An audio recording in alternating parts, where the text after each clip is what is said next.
very well. But that wasn't his fault. But let me know what you guys think about that in the comments below. Right, I just wanted to talk about the Book of Boba Fett, which was it was teased at the end of The Mandalorian Season 2, so spoilers. And then there were lots of reports, I'm not going to say from whom. A certain YouTuber was claiming that this was going to be The Mandalorian Season 3, that The Mandalorian Season 3 was going to be the Book of Boba Fett.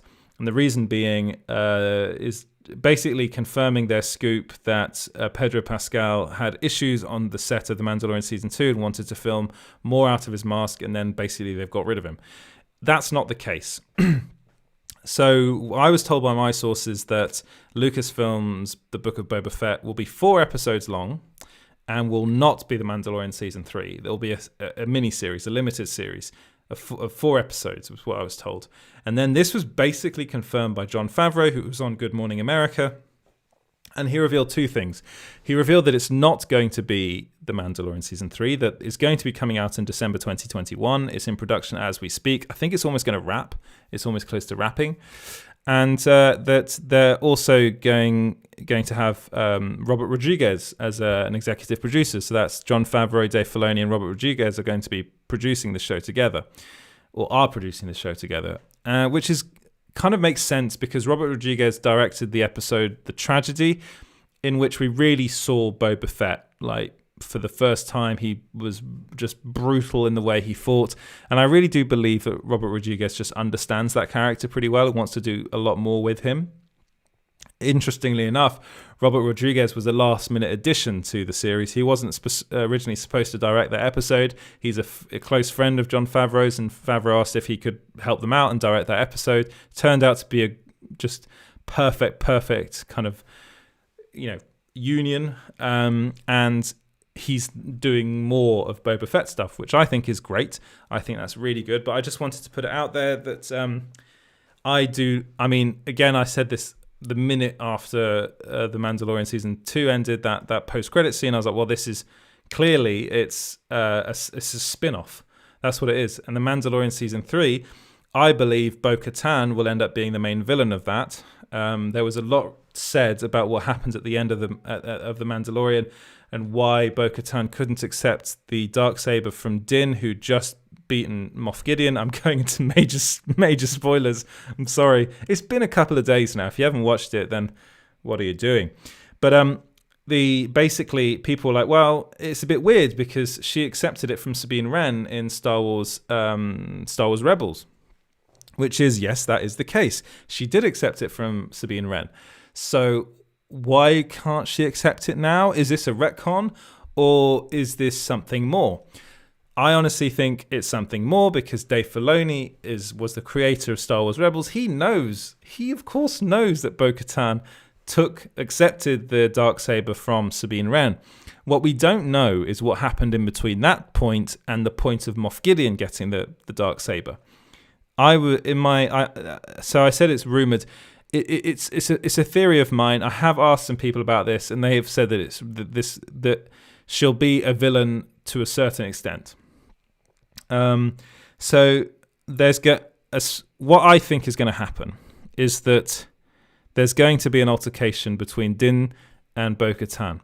And the reason Bo-Katan can't accept the Darksaber is because of the fact that Moff Gideon probably beat her in combat, which is how he ended up with the Darksaber in the first place. Therefore, if she were to just accept the Darksaber again from Din Djarin, she will not be seen as the legitimate leader of Mandalore, because it will be twice now that she's got the Darksaber just through being handed it, which isn't the way the Mandalorians really think. They're very honorable people, and they're also very proud.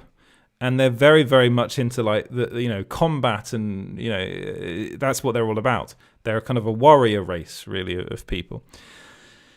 And this is why I think she needs to fight Din, and that's Moff Gideon knows that, because actually it's probably even worse for her that she was beaten by a non-Mandalorian That's probably the main reason. And no, I haven't seen anyone say that. And to be honest, whilst watching it, I wasn't like, oh my god, didn't she accept it from Sabine? I was kind of like, she accepted it from Sabine, a fellow Mandalorian. And then she was in charge of Mandalore for a couple of years, and it all went wrong. And then Moff Gideon ended up with the sword. Moff Gideon is not a Mandalorian. So that's the whole reason she wanted to find him. She needed to beat him in combat. She needed to take it from him. She needed to either kill him and then reclaim it, or disarm him in combat. She can't then have Din Djarin beat him in combat, take the Darksaber, and then give it to her. It's just, as far as a Mandalorian's concerned,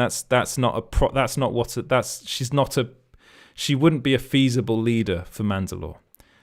And now I think there's going to be two factions within the Mandalorian clan, where people will be following Din and people will be following Bo-Katan.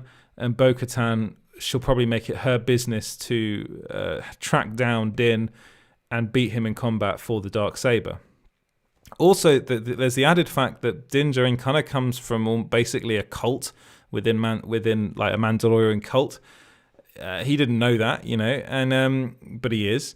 And that's going to play into season 3 as well, I'm pretty sure. I can't remember her name, but the other Mandalorian that was in season 1, I'm pretty sure we're going to see her come back, and she's going to play a bigger part in season 3, and might even force or try and convince Din to just keep the Darksaber and rule Mandalore, as, bring their cult back from the ashes, and then that be the true way of the Mandalorian. So I really think season 3 is going to be fascinating. I think it might be quite political, and I'm really, really excited to see what happens. But let me know that, again, that's pure speculation on my end. But I was just trying to kind of maybe hopefully explain why Bo-Katan couldn't just take the Darksaber. I really think it's a lot to do with Moff Gideon having beaten her in combat, and it's kind of almost like a pride thing. She has to win it back. And I think also in the eyes of Mandalorians, she has to win it back. She can't just be given it again.